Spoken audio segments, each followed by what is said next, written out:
రాజాం పట్టణంలో డోలపేట పారిశుద్ధ్యం లోపం. విజయనగరం జిల్లా రాజాం ప్రధాన రహదారిపై చెత్త కుప్పలు, దుర్వాసనతో ప్రజలు ఇబ్బందులు.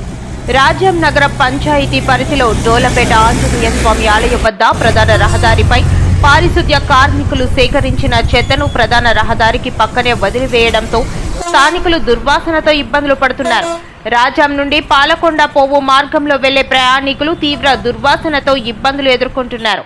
రహదారి పక్కనే ఉన్న ఇళ్ల వద్ద చెత్త పేరుకుపోవడంతో దోమలు పెరిగి పరిసరాల్లో తీవ్ర దుర్గంధం వ్యాపిస్తోందని స్థానికులు ఆందోళన వ్యక్తం చేస్తున్నారు.